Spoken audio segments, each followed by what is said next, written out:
কি গো কাকা, এত সুটবুট পরে কোথায় চললে? কোথাও যাই নাই, কোথায় আর যাবো? তাহলে এত ভালো জামা প্যান্ট পরেছো যে? তুমি তো এত ভালো জামা প্যান্ট ঘরে কোনোদিন পরো নাই। না রে, তুই ঠিকই বলেছ, আজ ওই তোর ভাইকে দেখতে আসবে, তাই একটু ভালো জামা প্যান্ট পরেছি। হ্যাঁ গো কাকা, তুমি সত্যি বলছো আজকে ভাইকে সম্বন্ধ দেখতে আসবে? হ্যাঁ রে, আসবে। দেখো, ভাই আমার থেকে কত ছোট। দেখতে দেখতে ভাইয়ের বিয়ার বয়স হয়ে গেল, তবু আমার আর বিয়া হলো না। যখন আমার সম্বন্ধ দেখার বয়স ছিল তখন কত সম্বন্ধ এসেছে গেছে, একটাও হয়নি। তার জন্য এখন আমি রাগে সম্বন্ধ দেখাই বন্ধ করে দিয়েছি। তা কি করবি বল, যার যেমন ভাগ্য। হ্যাঁ, তা তুমি ঠিকই বলেছ। ভাই তো সরকারি চাকরি করে, হাই স্কুলের মাস্টার। ভাইকেও পছন্দ করবে না? ভাইয়ের এক দেখাতেই বিয়া হয়ে যাবে, দেখো তুমি। হ্যাঁ হ্যাঁ, সে আর বলতে, মেয়ার ঘরের লোক বসে আছে, আমার বেটাকে লুপিয়ে লিবে সবাই। এরকম চাকরি কেউ হাতছাড়া করে?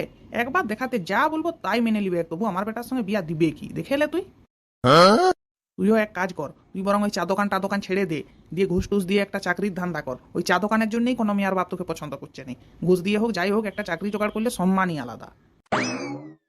না কাকা, চাকরির সম্মান আছে সে কথা আমি জানি, কিন্তু ঘুষ দিয়ে চাকরি আমি করব না।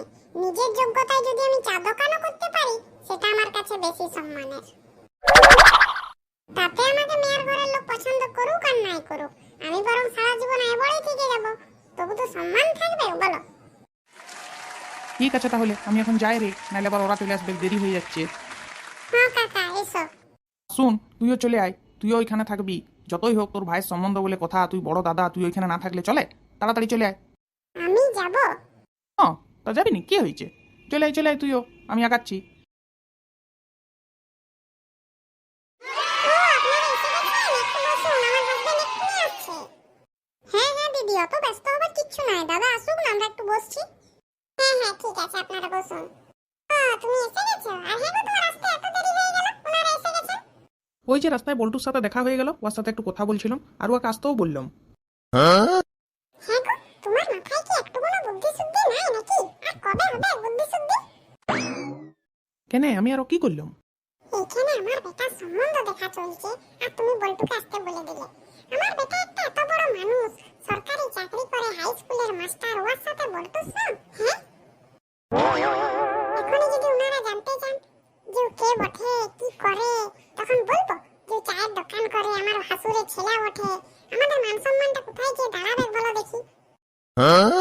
ওর ওই চা দোকানের জন্য আজ পর্যন্ত ওর বিয়া হয়নি, তুমি সেটাও জানো না? হ্যাঁ, কোথায় বলতো আর কোথায় আমরা? আমার বাবু সরকারি চাকরিয়া। আচ্ছা ঠিক আছে, লাও, এবারের মতন বলে দিয়েছি, ভুল হয়ে গেছে, আসুগুলা আর অন্যবারে বলবো না। আর তুমি সেরকম কোনো ব্যবহার করো না যাতে ও দেখে কষ্ট পায়। ঠিক আছে, নাও চলো, ওনারা অনেকক্ষণ ধরে বসে আছেন। এই তো দিদি, আমার হাজবেন্ড এসে গেছে। হ্যাঁ দাদা, নমস্কার। হ্যাঁ হ্যাঁ, নমস্কার। আপনারা দাঁড়িয়ে আছেন যে, আপনারাও বসুন। হ্যাঁ বলো, তুমিই বসো তাহলে, আমি আর বসবো না, এখনই তো আবার বাবুকে ডাকতে যেতে হবে। হ্যাঁ, তাহলে আমিই বসি। ওই তো আমার বাবুও এসে গেছে। আয় বাবু, আয় এখানে বস। আয় বল্টু, তুইও বস। ওই যে হলুদ জামা পরে আছে, ওইটি আজকের পাত্র, ভুল করে আবার পাশের টিকে ভেবে নেবেন না। হ্যাঁ না দিদি, সে তো আমরা জানি, আমরা তো ফটো দেখেছি আগে। আমরা গরিব বলে কাকির সব কথাবার্তাতে যেমন অপমানের ছোঁয়া থাকে। তাহলে ছেলে কেমন দেখলেন বলুন? না না, ছেলে তো ভালোই বটে। ভালো মানে শুধু ভালো না, যেন চাঁদের টুকরা এনে নামিয়ে দিয়েছে আপনাদের সামনে। তাহলে এবারে দেনা পাওনায় আসা যাক। হ্যাঁ বলুন। আমরা বড় লোক হতে পারি, আমাদের অত লোভ লালসা অহংকার এসব নাই। অন্য কেউ যদি আমার বাবুর মতন এত বড় চাকরি করতো, তার বাপ মায়ের যে কত ফুটানি কত অহংকার হতো, সে তো আর বলার মতন নয়। কিন্তু আমরা খুবই সাদামাটা, দেখেই তো বুঝতে পারছেন, আমরা অতি সাধারণ। আমাদের এত টাকা পয়সা, কিন্তু কোনো অহংকার টহংকার কিচ্ছু নাই। আমরা মানুষকে খুব ভালোবাসি। হ্যাঁ দিদি, তাহলে আসল কথাটা বলুন, কি চাই দেনা পাওনা? কি আর বলবো, আমাদের আবার কারোর জিনিস নিতেও খুব কষ্ট লাগে, মনে হয় তার কত কষ্ট হচ্ছে। কিন্তু এটা তো না নিলেও নয়, আমি যদি মনে করি নেবো না, তাও এটা নিতেই হবে। বিয়ার বরপণ বলে কথা, না নিলে এটা খারাপ নয়, তাই দেবো। আমার ছেলেকে কত মেয়ের বাবা কত কি দিবার জন্য রেডি হয়ে আছে, বলছে ছেলেকে ওজন করে নাকি সমান সমান সোনা দিবে। কিন্তু আমরা তো অত কিছু নিতে চাই না, আমরা খুবই লোভ নাই। হ্যাঁ বলুন। ওই নগদ ক্যাশ দিবেন 50 লাখ টাকা, আর 10 ভরি সোনা, আর একটা 3 BHK ফ্ল্যাট, আর একটা BMW কার, ব্যাস আর কিছু না। দিদি সত্যি কথাটা হলো এই যে আমাদের এত দিবার কিন্তু ক্ষমতা নাই। দেখুন আমার ছেলের হিসাবে আপনাদের কাছে আমি অনেক কম চেয়েছি। এর থেকে যদি অন্য কোথাও সম্বন্ধ দেখেন না, এরকম ছেলেও পাবেন না, আর আরো বেশি জিনিস লাগবে।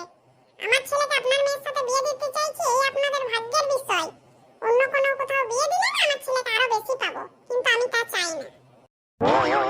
হ্যাঁ দিদি একটা কথা বলি, আমি তো শুনেছি আপনার ছেলে চাকরি করে, কিন্তু কি চাকরি করে? কি চাকরি করে? সরকারি চাকরি করে, হাই স্কুলের মাস্টার। হ্যাঁ গো, তাহলে কি করবে? আচ্ছা বাবা, তুমি কি করো? কি আবার করে? ওই একটা চায়ের দোকান আছে, গুমটির মতন আর কি। শুনুন দিদি, একটা কথা বলতে খুবই খারাপ লাগছে। আমরা আপনার ছেলের সাথে আমার মেয়ের বিয়ে দিতে চাই না। এই যে বসে আছে চায়ের দোকান করে, আমরা এর সাথেই আমার মেয়ের বিয়ে দেব। আপনারা কি মানুষ?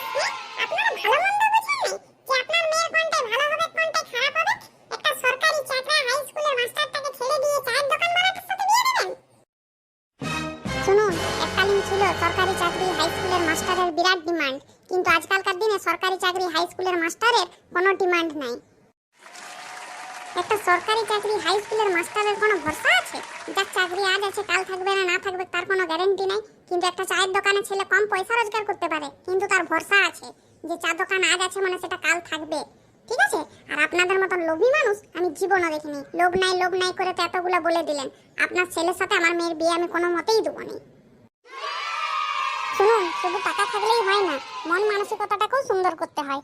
এই একটুক্ষণের কথাবার্তাতেই আমরা বুঝে গেছি আপনাদের মন মানসিকতা কেমন আর ওর মন মানসিকতা কেমন।